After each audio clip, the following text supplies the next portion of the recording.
Hi guys, it's Mr. Krieger. We're going to be doing the next lesson, lesson 3 and unit 10, which is still on circles. We're going to be doing tangents and secants creating intercepted arcs.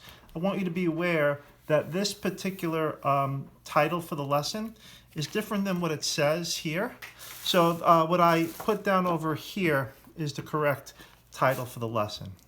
Tangents and secants creating intercepted arcs.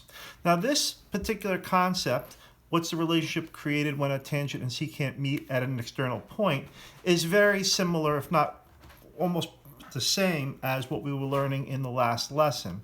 So what I want you to notice is here you have a tangent AP, just touching the circle, that's why it's a tangent, and secant BCP, and that's a secant because it goes through the circle and it meets at an external point P, okay? And what we're going to do is we want to see the relationship between this angle here and these arcs. Now, what I'd like to show you is that there are 3 arcs in this particular circumstance, but we're only interested in 2 of these 3 arcs. The arcs we're interested in are this arc here, AB, and this arc here, AC, and this arc BC. We're not interested in it. I'll just try to cross it out like that. This is irrelevant, this arc. We want the arcs that are in between the 2 lines given, the tangent and the secant. That arc is in between the 2 lines, and this yellow arc AC is in between those 2 lines. This arc is outside the lines, not relevant. But it's the same formula that we learned before, and that is that the measure of the external angle, call it P, is equal to the large arc, the bigger one AB, minus the smaller arc AC divided by 2. So really just the same principle that we learned before. The only difference from the previous lesson, in the previous lesson we looked at 2 tangents or 2 secants. Now we're looking at 1 tangent and 1 secant, but the principle is exactly the same. All right, the measure of angle P is equal to half the difference of the 2 intercepted arcs. So half the difference of the 2 intercepted arcs, and obviously it's the larger arc minus the smaller arc divided by 2. The larger arc is always the one that's furthest away from the angle, and the smaller arc is always the one that's closer to the angle. All right, so let's try this a couple of problems out. Suppose arc AB is 150, and arc AC, that's this one, is 70. This doesn't matter at all, BC. And we want to find the measure of angle P. So we're going to use that formula. So the measure of angle P is equal to the larger arc, 150, minus the smaller arc, 70 divided by 2. From simple computation, you get 80 divided by 2 is 40. Simple computation, okay? All right, in the diagram, arc AB is 130, and the angle here is 40 degrees, and we want to know the measure of arc AC. All right, we've seen a problem like this before, so let's think about how this is going to be a little different. So we got the measure of angle P is equal to the larger arc minus the smaller arc divided by 2. So here we know the angle, we'll put that in this position. The large arc is 130, the small arc we don't know. Divide this by 2 and put that over 1 so that you could cross multiply. So you're going to get 80 equals 130 minus x. Now, as I told you last time, don't be afraid. I know a lot of people want to subtract 80 from both sides because that's going to make this a positive number. Don't be afraid about getting a negative number. I'm going to subtract a 130 from both sides here. I'm running out of room a little bit. So it's going to be negative 50 equals negative x. See, that's what saves us right here. Because x is negative, we can fix that by dividing by negative 1, and we get x is 50. So arc AC, the measure of arc AC, is 50 degrees. Okay? Now, there's a follow-up question here. What's the measure of arc BC? This is an interesting follow-up, and obviously this diagram is not drawn to scale, but that's not relevant. It's just the same concept, though. There are 3 arcs in this diagram, AB, AC, and BC. The 3 arcs make up an entire circle.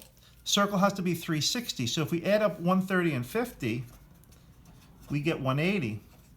And if we subtract that from a total circle degree measure of 360, we get that arc BC is 180. And now we can see that this is clearly not drawn to scale, because for this to be true, secant BCP would have had to go through the center of the circle, because this would be half a circle. Clearly BC doesn't look like half a circle, so it's not to scale, but that's okay. All right, let's move on to the next page. Okay, so here's another problem. You can try it on your own, and then pause the video, and then you could just watch how I do it when you come back. All right, in the diagram below, the measure of arc JK is 98. The measure of arc KL is 76. What's the measure of angle P? All right, so here keep in mind that this arc is not relevant for this angle, but we need this arc in order to find arc JL. So to find arc JL, let's add up 98 and 76, and that's going to give us 174. Then let's do 360 minus 174.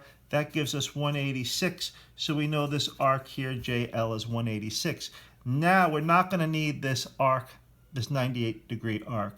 We're just going to need this arc and this arc, because this arc is between those two lines, the tangent and the secant, and this arc is between the two lines. And if you remember, the measure of the angle is the larger arc minus the smaller arc divided by 2. So x is equal to 186 minus 76 over 2. So that's just 110 over 2, or 55 degrees. The measure of this angle P is 55 degrees. So that's how you solve these types of problems. All right, there's one other concept we're going to look at today. This is a concept when a tangent, which is BC in this case, meets a chord. Now, a tangent and a chord can only meet where they touch a circle. Because a chord is entirely inside a circle and a tangent is entirely outside of a circle, you might think it would be impossible for them to meet at all. But both of these lines actually go to a specific point. In this particular case, it's point B. It is possible for a tangent and a chord not to meet. I'll draw you an example. Let's go back to this sheet. Here's a tangent over here. Here's a chord over here. They don't meet. But if they do meet at a point, then we're going to have a special relationship. So let me tell you what that special relationship is now. Okay, so let me read this out. In the diagram below, chord AB and tangent BC meet at point B, which is on the circle. The measure of angle ABC, you see this angle here? Angle A to B to C. The measure of that angle is equal to half the measure of the intercepted arc AB. I'll explain what that means. Write this down, I'll explain what that means. This arc in here, I'll make it bolder and I'll put it in a different color. This arc right here is the arc that's in between the two lines. If you notice, there's the two lines and this arc is in between. This arc, the major arc here, is not in between these two lines. So this arc is in between the two lines. I like to think about this as like a clamshell. I'll show you what I mean. You know, if you have a clamshell, I'll just draw an example of a clamshell over here, and there's a pearl inside the clamshell, right? I like to think of this piece as being, it's upside down though, this piece as being the pearl, and this piece as being like the mouth of the clamshell, okay? So the rule is the angle, ABC, I'll just call it the angle, is equal to the intercepted arc AB divided by 2. Okay, so for the example above, suppose the arc AB is 50, then what is the measure of angle ABC? So 50 is the intercepted arc, the arc that's inside the angle. Again, you have an angle and then you have an arc inside it one way or another. In this case, we have it looking like this. Okay, so the arc is 50 divided by 2, and you get that angle there, ABC, the measure of angle ABC is 25 degrees. All right?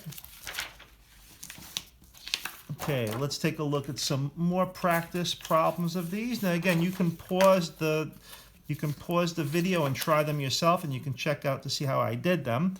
All right, here we have in the diagram below, chord EF meets tangent DE at point E. The measure of arc EF is 300 degrees. So the major arc is 300 degrees. And what's the measure of angle DEF? So it's this angle right here. That's the angle that we're looking for, okay? So let's take a look what we got here. This is the intercepted arc, and this is the angle, the DE and the EF. And inside that angle is this circular part. That's the intercepted arc. Now the angle is half the intercepted arc, so we're going to have to do 300. So remember, the angle is equal to the arc divided by 2. So that's 300 divided by 2 is 150. This angle is 150 degrees. Okay? All right. Next problem we have is, let's see, in this diagram below, chord AB meets tangent BC at point B. The measure of angle ABC is 32 degrees. So this time they're giving us the angle. This angle is 32 degrees. What's the measure of the minor arc AB? So this is the reverse case. Remember, the angle is actually smaller than the arc. So the arc is bigger than the angle, right? So the arc should be double that. So we take the arc, we multiply that by 2, and we get 64 degrees is the measure of that arc. Arc AB is 64 degrees. So I'm going to write that out. Arc AB is 64 degrees. Okay, last problem on this page. In the diagram below, chord AB meets tangent BC at point B. If the measure of a major arc AB, that's the one going this way, is 275, what's the measure of this angle? All right, well, this arc is not the intercepted arc. The arc on this side is. What we're going to need to do in such a case is we're going to have to subtract the 275 from 360, and that's going to get us 85. So the intercepted arc here is 85 degrees. So the measure of arc AB is 85 degrees.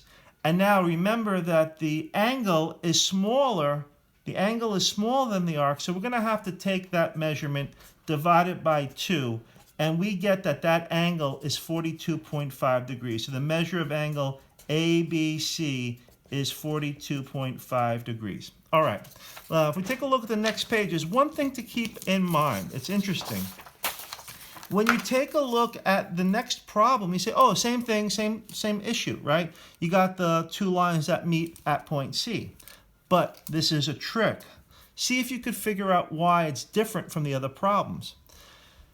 This is a chord, just like we saw before, but BCD is not a tangent, it's a secant. The relationship is not the same. So let's see what they're asking, and let's see how we can solve this problem. It says in the diagram below, secant BD and chord CA meet at point C. Arc AB is 150. Arc BC is 100. And they want us to find the measure of angle ACD, this angle right here. Now you might think that this angle is just half of this arc. That looks like an awfully big angle though. It's not the same situation. It's not a tangent and a chord, it's a secant and a chord. Now the way we're going to get this particular one, this particular thing, is just to do the following. There's a couple of ways of doing it. One way of doing it is just to say, well, angle BCA, I'm going to highlight it right here. Let's call it angle BCA is an inscribed angle. And the angle is half the arc, so this is going to be 75 degrees.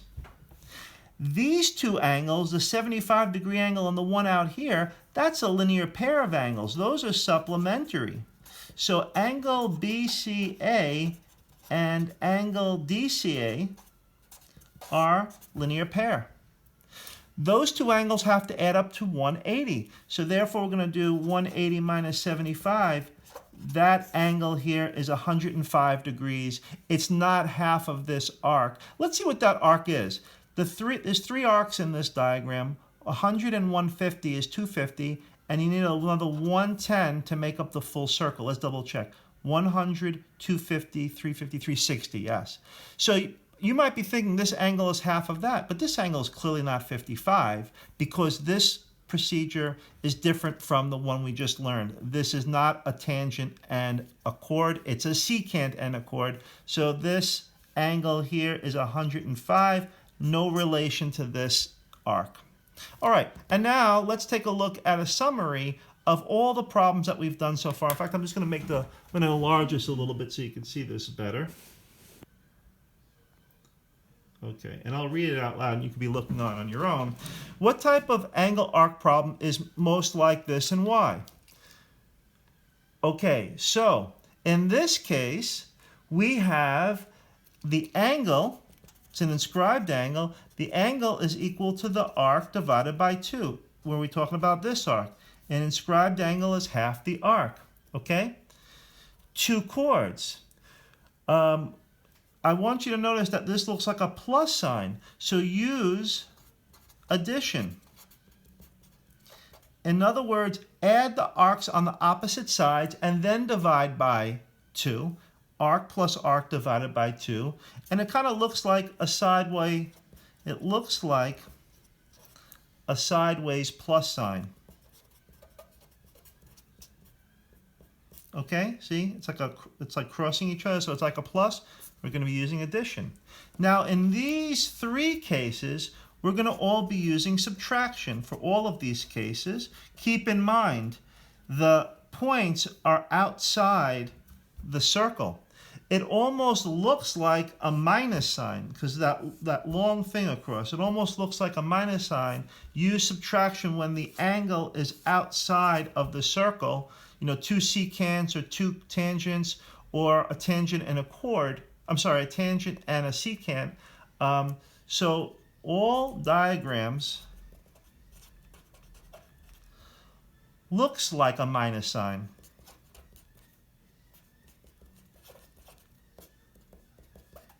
For subtraction. So I hope that helps you remember which things are which. Here we have the angle is half the arc. Inscribed angle is half the arc. When you have the chords crossing, you use addition. This looks like a plus sign. When you have the angles outside the circles, you use subtraction. It almost looks like a minus sign. Okay?